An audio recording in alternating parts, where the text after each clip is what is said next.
Je m'appelle Fahad, j'ai 21 ans, strasbourgeois et je suis aujourd'hui candidat aux élections municipales à Strasbourg pour le mouvement populaire indépendant.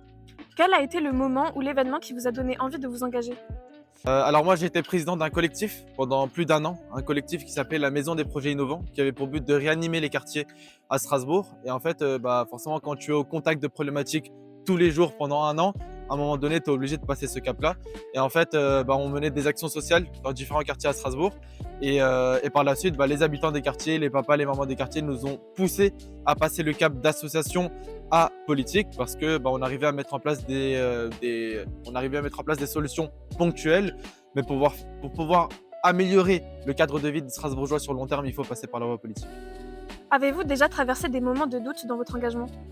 Des moments de doute, non, parce qu'on est toujours bien soutenu, que ce soit par l'équipe, que ce soit par les personnes qu'on rencontre tous les jours. Donc non, on est serein, on sait pourquoi on le fait, on connaît notre intention et franchement, il y a pas forcément de doute à avoir. Quels conseils auriez-vous aimé recevoir plus tôt? Franchement, j'en ai eu beaucoup déjà des conseils parce que je suis bien entouré. C'est pas simplement un mouvement composé de jeunes, donc on a eu énormément de conseils. Mais c'est vrai que un conseil que j'aurais peut-être aimé avoir avant, c'est ne pas laisser les choses à la dernière minute. Même si on me l'avait déjà dit, bon, je ne l'ai pas forcément fait, mais c'est vrai qu'en pleine campagne, tu te retrouves toujours à la fin à faire plein de choses en même temps. Donc, ouais, essaye de préjote au maximum et pas laisser les choses à la dernière minute. Et aussi, peut-être, pas vouloir tout faire. Moi, j'ai cette manie de vouloir essayer de tout gérer. Peut-être essayer de laisser les choses, c'est que bénéfique. Si vous pouviez déconstruire un cliché sur l'engagement politique, lequel serait-ce? Que c'est pas juste pour les bobos et que c'est pas juste pour les vieux. La politique, ça s'adresse à tout le monde, que tu sois français ou pas. En fait, une mesure que demain, en tant que maire, tu es amené à prendre, elle va impacter la vie de toutes les personnes qui résident sur le territoire strasbourgeois. La politique, c'est aussi accessible aux jeunes. Faut pas croire qu'on a 20, 21, 22 ans, qu'on n'est pas fait pour la politique. Bien au contraire. Et les quartiers populaires, ils ont aussi leur mot à dire. Donc, je pense qu'aujourd'hui, la politique, c'est pas simplement un sujet où tu peux parler de politique quand tu as fait 5 ans d'études. Mais non, en fait, la politique, c'est un sujet du quotidien. Tout ce que tu fais dans la vie, tout ce qui concerne la société est politique. Donc voilà, la politique est accessible. Selon vous, les jeunes se désintéressent-ils vraiment de la politique aujourd'hui? En fait, on a tourné le dos aux jeunes. C'est plutôt ça. En fait, je pense qu'il faut plutôt le prendre à l'inverse. Aujourd'hui, effectivement, ils sont désintéressés, mais je pense qu'il y a une raison à cela. Et c'est parce qu'en fait, on a totalement tourné le dos à ces jeunes-là. On ne leur donne pas d'intérêt, on ne va pas vers eux. Et forcément, à un moment donné, quand tu vas avoir un mur devant toi, tu n'auras pas envie de le passer. Donc, on a quand même beaucoup de jeunes qui ont plein de talents, notamment dans les quartiers populaires, qui s'intéressent à la politique, qui s'intéressent à ce qui se fait autour d'eux. Mais avant qu'eux aient été désintéressés, je pense qu'il y a tout un système qui a fait qu'on leur a tourné le dos. Quels sont, selon vous, les principaux freins à l'engagement politique des jeunes? Peut-être qu'on leur fait pas assez confiance. Aujourd'hui, tu vas voir un jeune, la personne en face de toi, si elle a 30 ans d'expérience en politique, elle va peut-être te regarder de haut. Et ça peut m'arriver aussi, hein. Des fois, tu as des personnes qui sont implantées dans leur quartier, qui ont des sièges au conseil municipal pendant des années, ils se prennent pour je ne sais qui. Et c'est vrai que ça, des fois, ça peut faire douter certains.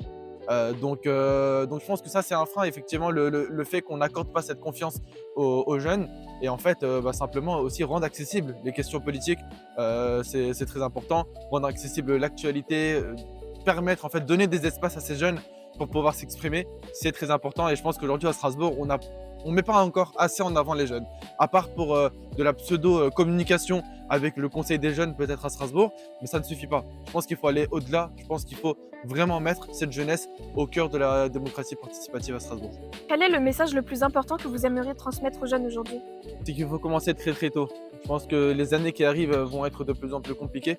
On voit que des lobbies sont de plus en plus présents dans le milieu politique, que certaines personnes vont être mises en avant. Et je pense qu'aujourd'hui, il faut commencer dès maintenant pour plus tard, dans 5, 10, 15, 20 ans, pouvoir être présent sur la scène politique. Donc ouais, simplement en fait leur dire qu'il faut commencer maintenant, il faut s'engager, chacun à son niveau. C'est-à-dire que moi, effectivement, je suis en politique, mais demain quelqu'un qui est en médecine, demain quelqu'un qui est en mécanique, peu importe, chacun a son rôle à jouer dans la société. Mais il faut juste le faire très tôt. Faut pas se mettre enfin, faut pas se freiner et il faut y aller. Et comme dit, bah voilà, moi aujourd'hui j'ai annoncé ma candidature, j'avais 20 ans, aujourd'hui j'en ai 21. Bon, à un moment donné, je pense qu'il faut passer le cap et aujourd'hui, on le voit, on a un soutien qui est énorme de la part de tous les Strasbourgeois, notamment issus des quartiers populaires. Et je pense qu'on a totalement notre carte à jouer pour ces élections. Qu'est-ce qui vous rend optimiste malgré le contexte actuel? Si je suis pas optimiste, franchement, j'ai rien à faire dans ces élections-là. On est obligé d'être optimiste. Et ce qui me rend vraiment optimiste, c'est le soutien des gens. C'est quand tu vas sur les marchés, les gens te connaissent. Les gens veulent rejoindre ton équipe. Moi, vous savez, j'ai un très petit budget de campagne, mais les gens font des dons. Ils nous font confiance. Ils nous passent du matériel. On a des photographes, des vidéastes qui sont dans notre équipe qui font ça bénévolement. En fait, on a tout un soutien des Strasbourgeois et c'est même pas nous qui avons eu à aller vers eux, mais eux qui sont venus tout naturellement vers nous. Pourquoi? Parce qu'ils se sentent représentés par ce mouvement. Qu'espérez-vous pour l'avenir de votre engagement personnel? Bon, j'espère qu'il ne s'arrête pas là et dans tous les cas, ça ne sera pas le cas puisqu'aujourd'hui, les élections municipales, c'est qu'un premier pas pour moi. Là, c'est pas une petite fougue de jeunesse que j'ai voulu faire et tenter une expérience politique. Je pense qu'aujourd'hui, c'est un long combat qui est à mener. C'est une première échéance pour ces élections municipales. On en aura d'autres, on a des législatives, on a plein d'élections qui vont arriver. Mon objectif à moi, c'est de pouvoir réellement représenter les quartiers populaires, les habitants strasbourgeois, réellement mettre en avant leurs intérêts et non pas ceux de certains politiques qui pensent qu'à eux ou à qu'une partie de la population. Non, aujourd'hui, quand tu es élu, tu es maire de tous les Strasbourgeois et je pense que voilà, mon objectif à moi, c'est que cet engagement-là puisse être durable sur long terme et aussi que je puisse ramener le maximum de personnes avec moi, emporter le maximum de monde dans ce mouvement-là et donner un espace à chacun et à chacune pour pouvoir participer à la vie politique sur Strasbourg. La preuve, aujourd'hui, on a des jeunes qui ont 16, 17 ans, qui sont en train de faire campagne avec nous, qui sont actifs sur le terrain. On a des anciens qui peuvent aller jusqu'à 60, 65 ans, qui nous aident aussi. En fait, on a une équipe d'artisans, de commerçants, d'étudiants très très large avec plein d'origines, plein de bonne volonté. Et l'idée, c'est que bah, voilà, on puisse avancer le plus loin possible avec cette équipe.